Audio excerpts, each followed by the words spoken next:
and welcome to another edition of Shaking Up Kenosha. My name is Jeff Roberts, and I'll be your host for this series of programs. Today we have as our guest Jerry and Elizabeth, and I'm not going to butcher your last name, so please say it for me. Bloodworth. Okay, see? I would have butchered it. I know I would have. Okay, they are here with us from TRAC. Tell us what TRAC is. TRAC stands for, it's an acronym for Teen Reach Adventure Camp. Okay. And specifically, Jeff, it's for a camp designated for kids that are solely in foster care. Okay. Now, when we think about the kids that are in foster care, they're really at-risk kids. Yes. Is that correct? Yes, they are. Okay. When we use words to describe kids that are in foster care, we think of abandoned, neglected, possibly abused, verbally or physically. Or all of the above? Yes, or all of the above, unfortunately. When we find a situation, excuse me, like that, where you have a child who doesn't really have anything anymore, I mean, their entire world has been turned upside down. How does your organization help? That's a good question, because I kind of had the same question, not understanding what kids in foster care went through, and they lack a family, they lack grounding, they lack a sense of identity, and a family. You know, our family is our identity, and that safe place to be able to know where you belong, and they don't have that.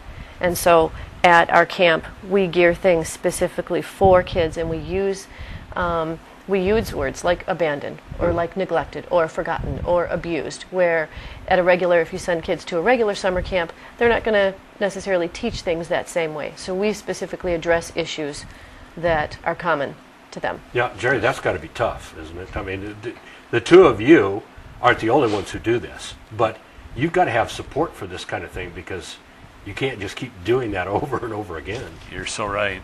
We are one of 31 TRAC camps throughout the United States. Wow. Yes. There are 2 in Wisconsin, 1 in Milwaukee, and 1 in the Kenosha area. Now, how big is TRAC altogether? I mean, there may be 32, but they vary in size, don't they?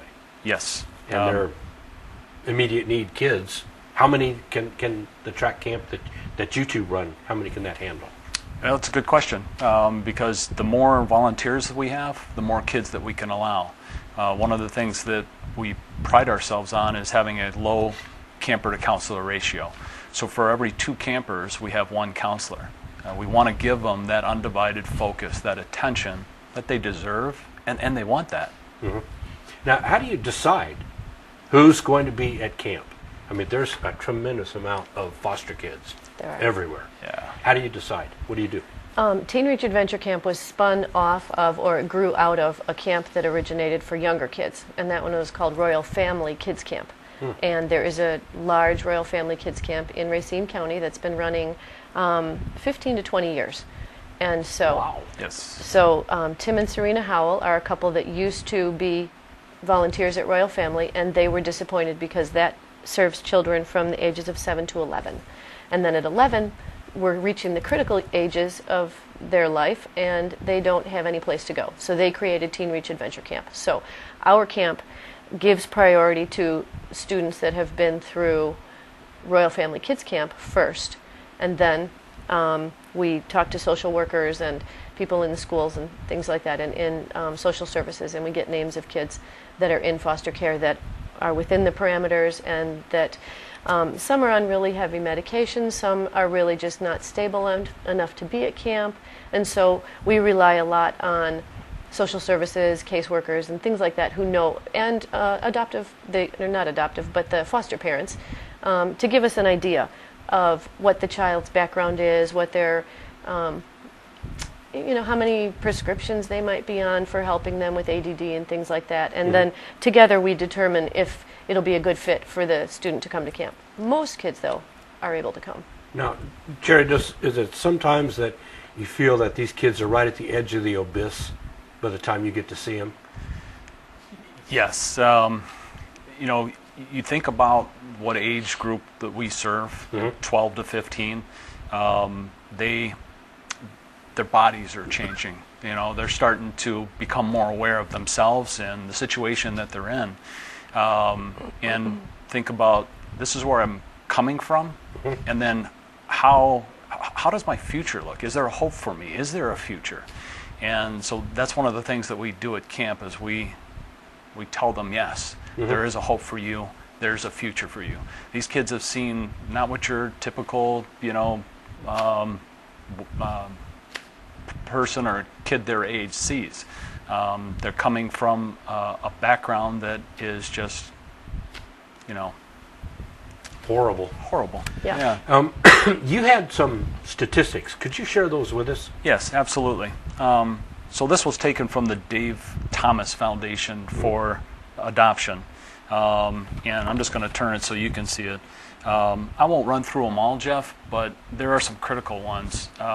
So across the country, there's more than 400,000 kids that are in the foster care system. When they age out of the system, some of these statistics... What do you mean by age out? They're no longer a part of foster care. They turn 18. So they reach a certain age and now they're legal adults? Yes. They're kind of shoved out of the nest. Yes. They are. Because the foster parent could choose the day they turn 18, February 2nd, or whatever date that is, and say, we're done. We don't receive any monetary reason to host you in our home anymore. And that leads to our first statistic. 1 in 5 students ends up being homeless. Homeless. Wow. Yes. That's big. That's horrible. Yeah. Yes, it is. And there's 400,000, so you figure 1 in 5 Right. those who reach a specific age. Yeah. If you consider the population of Milwaukee, it's just under, or just, the It's amount just of under kids. 500,000, yeah. Yeah, so think of the city, that size, and that's what we're dealing with across the country. What about some of the other statistics? The middle statistic is half of them will earn college education. I'm sorry, less than 3%. Yeah, I was going to say that. Yeah. That's less than 3. Yeah. Less Less than than 3% will go to college. Yeah. Only half of them will have a job when they're 24 or 25. Yes. Now that makes for a very difficult situation because those statistics, they glare at you. They just jump right out. Yes. How in the world can you translate that, what's happening there, to other programs where people say, yeah, we'll take these kids, and then they don't do anything with them? Yeah. Again, a good question. That's the goal of our camp, is to have the students come to Teen Reach Adventure Camp, and from there, our camp has only operated, last year was our first year, this is our second year. And our goal is to continue in the next portion of Teen Reach Adventure Camp, which is mentoring. And so we would do mentoring with the students that come to our camp. And that would be ongoing throughout the year and throughout their life until they turn 18, or until, because you develop a bond and a friendship with someone that you're, going out with once a month and trusting, to talk, and just, that is doing good things with you. That brings up an interesting point. Kind of take us through, if the two of you would, what's a day like at the camp? Well, it's action-packed. It's, we're trying to give them experience that they probably have never had before. Be a good place to show a video. Yeah. Yeah. So, we wake up, we have breakfast together, and then we go to certain activities. One of the key elements that we incorporate, that TRAC incorporates into the program, is called Challenge Course. And the Challenge Course, it's a low ropes elements, and it's built around our curriculum. So what we're trying to do is put them in an environment as a team. We'll have teams so that we stretch them. We kind of get some of the stuff that they're dealing with out, whether it be anger or isolation, whatever it is. These Challenge Course elements help pull that so we can discuss and process it. And it means a lot to the kids. It really does help. Let's think about it. The kids are at their first day at camp. They've seen the video. They've started with the challenges. What happens when they get together at night? Because they're going to talk. Oh, yeah. They're going to discuss this whole thing. What did you do today? How did you do it? Are there different activities that they do at different times, or are they all grouped together as a team to do? Yeah, usually We they're divide groups. them into groups of about 8. And this group, so the red group, the blue group, and so the blue group really becomes kind of a little mini family for the weekend, because they're going to do everything together. They have the same counselors, and they just, kind of stay together that whole weekend. And they'll move from the archery course to the swimming to, bouncing on the water trampolines, to going to see the race car driver that we've brought in, or the monster truck that we had, or different activities. The motorcycle. The motorcycle ride, yes. I saw this, and when I looked at it at first, I thought, on a Goldwing. Wait a minute, isn't this Harley Davidson country? What's the deal here? But Yes. this is a great article about some of the experiences, but it doesn't really have time to cover them all on just Right. a half a page. Right. Correct. So there's a lot more that happens. It is. And one of the most critical times, actually, this is a picture of it right there, is what we call crosstalk. And we teach the students, we use a Bible lesson, and it's not about, promoting a church or a religion. It's just to give the kids a foundation that God is there in their life if they choose, and that he'll never leave them or forsake them, and that he's always with them. And so, that gives them hope, that gives them a future. It lets them know, for example, Daniel and the lion's den. Everybody, even if they haven't read the story in the Bible, they're familiar with it. And so we would use that and talk about Daniel being abandoned or neglected, or he was thrown into the den. He didn't do anything wrong. And those are situations that a lot of these kids find themselves in a den type situation. They did nothing wrong. They didn't deserve to be there. But God was with Daniel, and he protected him through that. And he came out the other side, and then God used him in an amazing way in Babylon after that. And so those are the types of things that we would use to point out to the kids, that God's always there for them, even though their life might seem that it's not great and they're going through hard stuff, that they can trust God to be there with them through it and to pull them through to the other side, and he's going to make good, that there is hope for their future. Now, there are times when you get one of those kids, and now these are all at-risk kids in one form or another. Yes. How do you get through to them if they're just hardened over to the point where they just don't care anymore? How do you get through to them? Therein lies the challenge. And it's just, we love on them. We befriend them. We come alongside them, not to understand where they're coming from, but just to, Because we could never do that.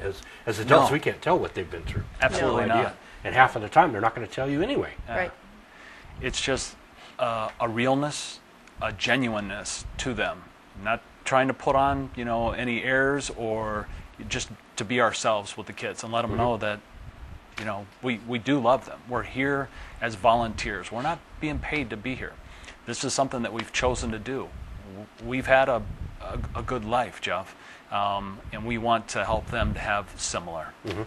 That's our goal. So That's that one of the leads up to things- the next question, Okay. too, is that you only have them for a certain period of time. How long is that camp? It's only 3 days.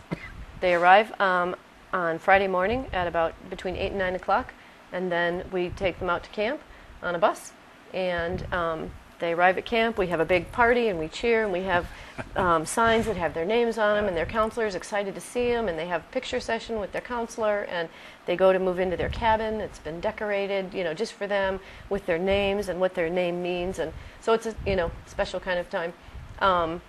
And But that's only 3 days. right, Yeah. If you have a hardcore child who just you do. doesn't want to play, that's tough to get through to them. How in the world can you? They just see that we're genuine because, like Jerry said, we start right off the bat by everybody that's in their life gets paid to take care of them. And we've heard that a lot in the few years that we've been doing this.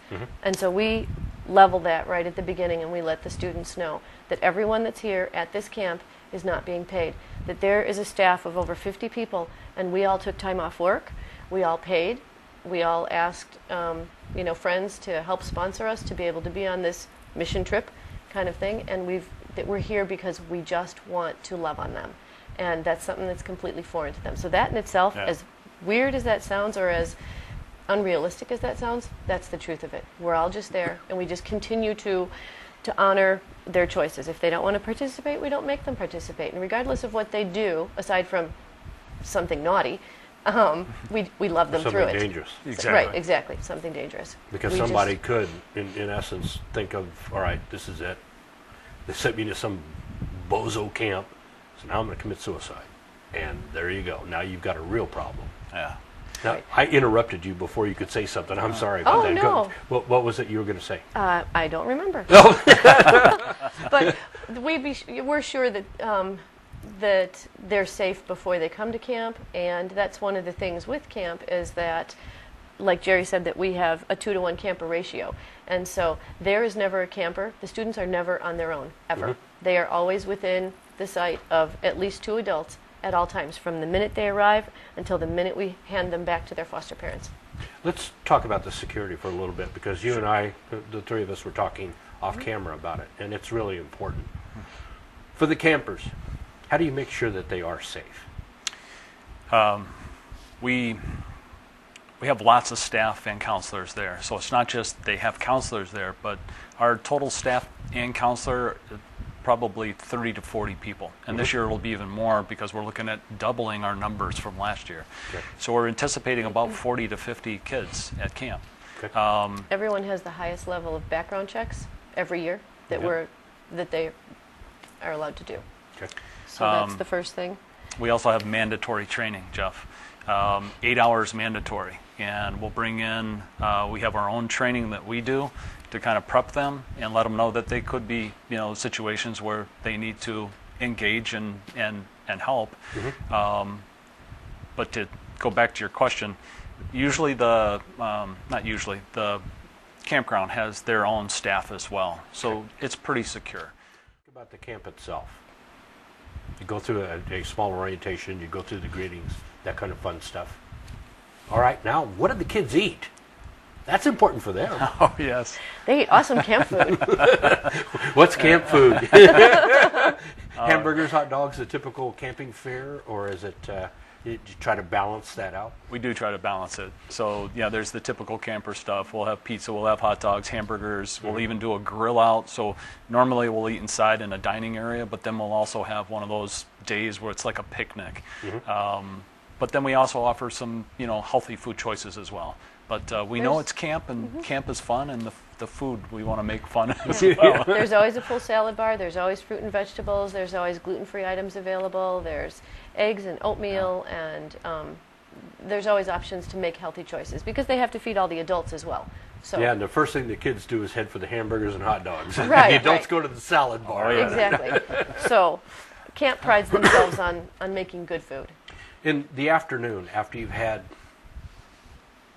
a lot of fun stuff happening in the morning, how do you balance that out so that you give them everything they really need? You give them a small amount of spiritual guidance, you're giving them a small amount of physical exercise, you're giving them time with other kids to act as a team. But how do you balance all of that out?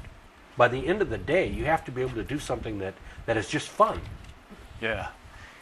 So we do have activities that, Elizabeth mentioned, we had a race car driver bring his race car on the premises, on the campground. And the kids got to sit inside the race car, have it running, and just rev the engine, So there was awesome. There was no lesson involved. It was just the fact that Dear, you're talking to a NASCAR fan. It was good. But those kind of things, they mean a lot, Yes. but they're only small pieces of the camp. Yes. So you have to kind of stitch together 2 or 3 or 4 or 5 small Right. pieces, don't you? And they take that time with the counselors to go through. They do have quiet times where we allow them to kind of process what they've been through the day with their counselor, and that happens usually twice a day. And then at nighttime, when it's kind of settle down time, they'll play board games, and those are the things that we think, Yes. oh my gosh, it's so boring. It's just a board game. But they treasure those times more than anything else because they have Some of those one-on-one kids have never had that. interactions. I That's know right. with adults that are there just to love on them. One of my favorite thing is at the girls' camp. We have what's called a Daughter of the King dance, and we host dress collections at different churches throughout the counties. I saw that in this article. Yeah. How about that? Yes. Who And came so- up with that idea? We got that from a camp in one of the national one of the Oh, other okay. camps. It was All right. something that they do at their camp, and we participated in it during our training, and it was phenomenal. So the girls choose a prom. So all these prom dresses are donated. We have them cleaned, and last year we had 10 girls, and we had 100 dresses for them to choose from. Wow. It was outstanding because you need that many in each different size, and God just Oh, provided. of course you do. He Yes. well, they need to be able to choose. If they hate red, but there's a lavender one, there's difference. So they choose a dress. We understand. It gets It's okay. It gets sized if it's a little bit, so Right. that it looks nice on them. All the girls get a new pair of black flip-flops, and so then we don't have to worry about shoes and things. So then we have a group of people come in and kind of transform the girls. They each get a tiara. We have people come in and do their hair and their nails and their makeup. So a And- complete makeover. Yes. Yes. And they put on their brand new prom dress that they get to take home, by the way. They get to keep it. And then they get escorted by one of the gentlemen. They transform themselves into tuxedos, so they clean up at camp. And while the Wow. girls are getting ready during those 2 hours, we have a different staff of people that's transforming our camp dining hall into a wedding banquet. And it's just this fantastic facility of lights and streamers and white tablecloths and beautiful wedding centerpieces and A DJ. a DJ. So Yeah. the girls get escorted in by a man. They get handed a long stem red rose. They walk down the red carpet. Their name is announced. They're seated at a table. We're all served a plated dinner by the gentleman. And these are things that these girls aren't used to seeing. But seeing men be kind, men be gentle, men honoring women. And that the men are the servers, that they Yes. serve the dinners and they plate the dinners and they pull the thing off the top and, say, voila. And the girls are so excited because, it's just a chicken and mashed potato. It's good, but, it's Now, wait a minute. I If know. the girls get all of that, what about the guys? What do they get to do? They get to do fart noises over their arms. No. Well, they get race cars and things like that. Yeah. So it's two separate areas? It's two separate camps. There's a boy camp one weekend and a girl camp another weekend. Back-to-back weekends, but yeah. And we do that on purpose because we know at that age, the guys might be looking at the girls might be looking at the guys. We want their focus. We want their full attention. That's the best way that we can handle that is having two separate gender camps. So we have a DJ. We have this wild dance party. We have some of the young men that are counselors for our boys camp. They come to girls camp just for the dance party, and they dance with the girls. And it's just so awesome for them to have this crazy, fun night of clean dancing and just And not have to worry about it. not have to worry about anything. Right. But the best part is the end of the night. So we have a cake. We talk about what it means to be a daughter of the king, obviously being God the King.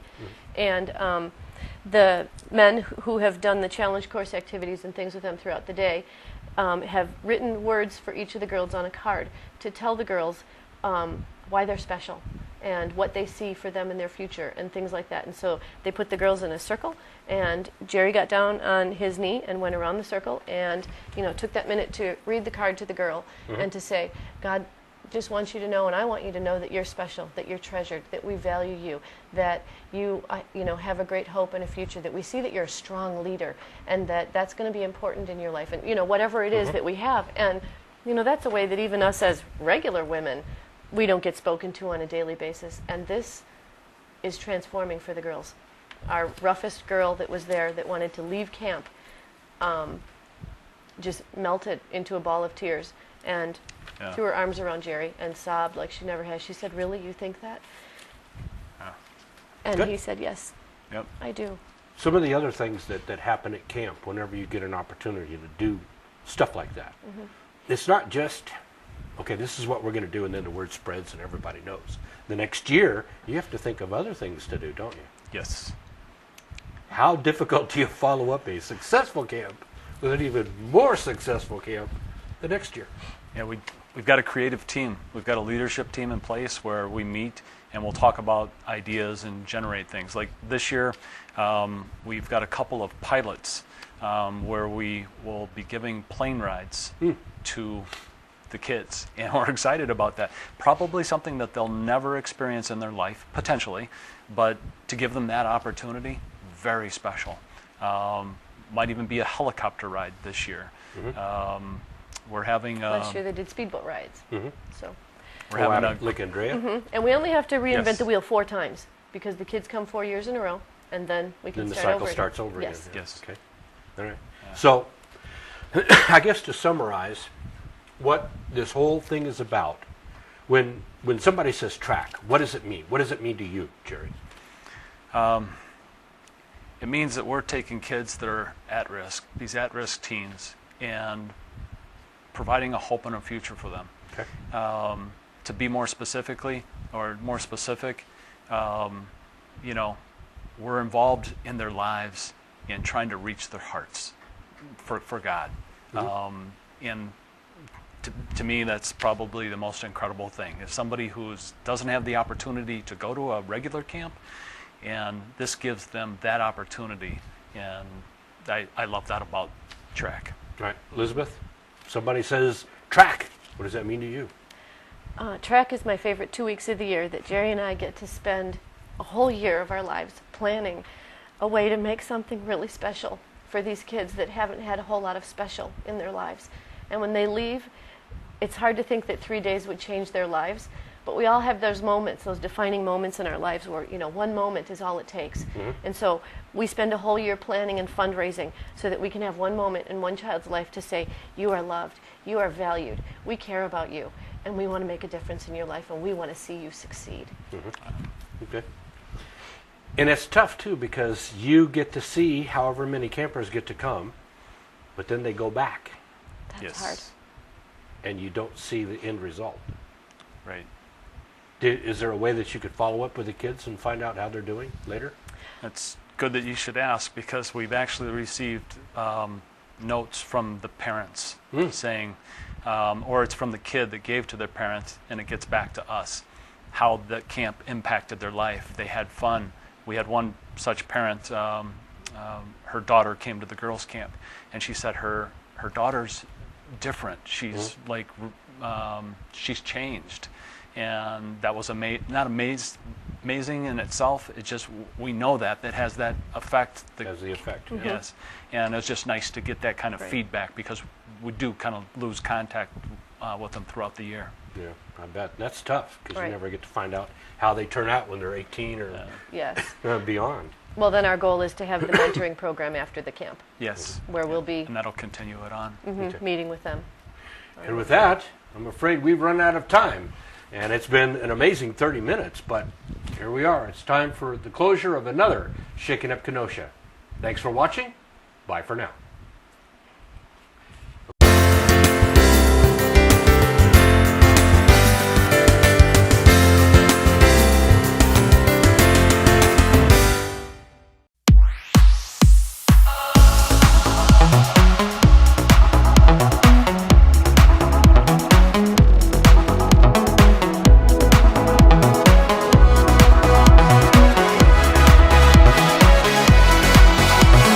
See the sun now bursting through the clouds, black and white, turn to color all around. All is new in the Savior I have found. This is living now.